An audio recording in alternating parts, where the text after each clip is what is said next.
ভাই ভাই ভাই ভাই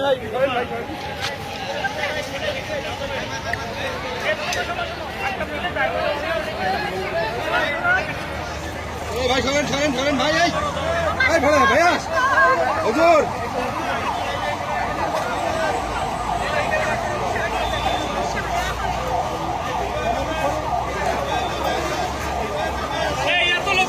সামনে দুজন ভাস্কর আটকাও।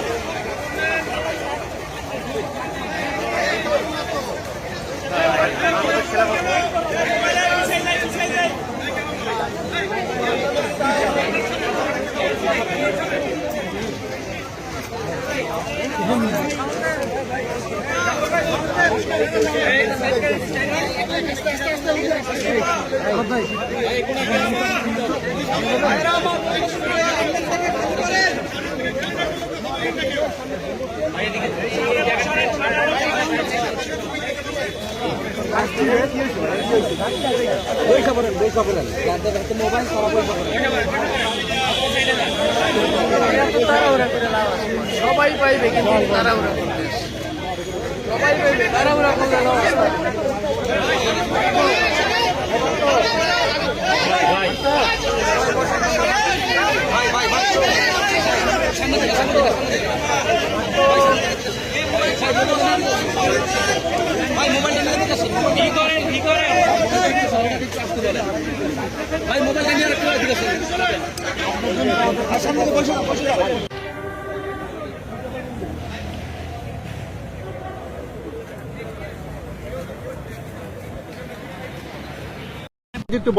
মেইন পয়েন্টের ভিতরে আমাদের মূলত আলোচনাগুলো ছিল যে বিগত এই ফ্যাসিস্ট সরকার প্রায় 16 বছর পর্যন্ত তাদের মন গড়া দলীয়করণ এবং বিশেষ করে 2014, 18, 24-এর যে প্রহসনমূলক যে নির্বাচন জাতীয় এবং এই নির্বাচনগুলো উঠে নেওয়ার ব্যাপারে যারা নাকি প্রশাসনে দায়িত্ব পালন করেছে এবং যারা নাকি বিভিন্ন মিডিয়া সহ সর্বত্র যারা নাকি তাদের সহযোগিতা করেছে এই তাদের অন্যায় চিহ্নিত করে একটা নির্ভরযোগ্য প্রশ্নবিদ্ধ ছাড়া কমিশন গঠনের মাধ্যমে এই অন্যায়কারীদের চিহ্নিত করে তাদের শাস্তির ব্যবস্থা করা এবং সুন্দরভাবে প্রশাসন সহ আইন শৃঙ্খলা রক্ষা বাহিনী সহ সর্বত্র দেশ সুন্দর পরিচালনার ব্যাপারে সেখানে ঢেলে সাজানোর ব্যাপারে আমরা তাদেরকে পরামর্শ দিয়েছি।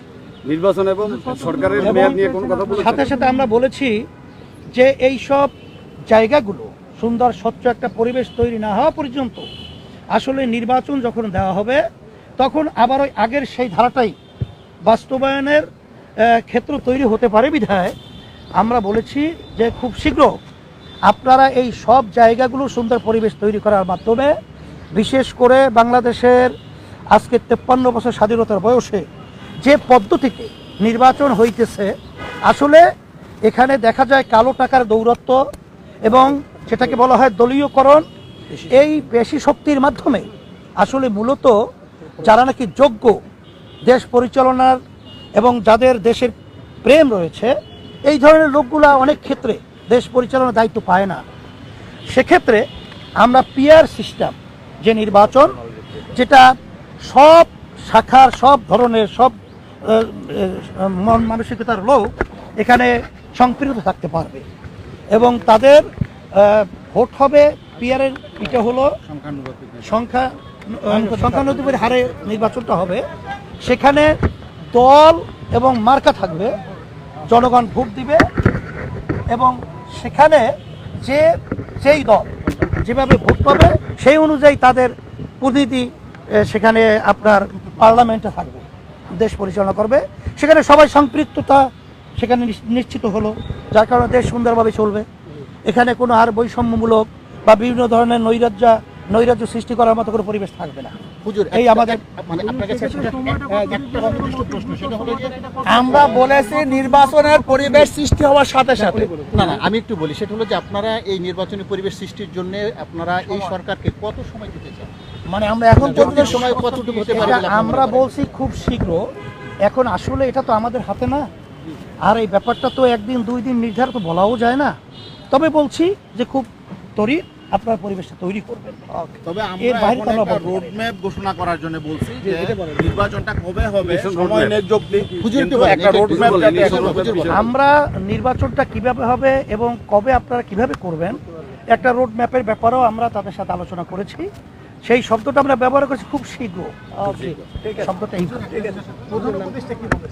হ্যাঁ, প্রধান উপদেষ্টা আমাদের এই পরামর্শে তারা খুব সাধুবাদ জানিয়েছেন এবং তারা বলছে যে অন্যায় প্রতিবাদে এবং সন্তুষ্ট হয়েছেন এবং এই প্রতিবাদে এবং বিশেষ করে সংখ্যালঘুদের বিশেষ করে যে দুর্গাপূজা সহ আসছে আমাদের সেখানে সহযোগিতা কোনো ধরনের নৈরাজ্য সৃষ্টি না হয় এ ব্যাপারে তারা আলোচনা করেছেন এবং আমরাও আশ্বাস দিয়েছি বা বলেছি যে 5ই আগস্ট যে বাংলাদেশে অভ্যুত্থান হয়েছে সেখানে কিন্তু ইসলামী আন্দোলন বাংলাদেশ সহযোগী সংগঠনগুলো আমরা কিন্তু তাদের মন্দির এবং তাদের জানমাল ইজ্জতের নিরাপত্তার দায়িত্ব আমরা পালন করেছি এবং আমরা সামনে ইনশাল্লাহ করব এবং আপনাদের ভালো কাজে দেশ গড়ার ব্যাপারে আমরা আপনাদের সহযোগিতা করবো। হ্যাঁ, লিখিত আমরা প্রস্তাবগুলো দিয়েছি প্রায় লিখিতটা আমরা দিব। আপনাদের সকলকে ধন্যবাদ। আপনাদের সাথে একসাথে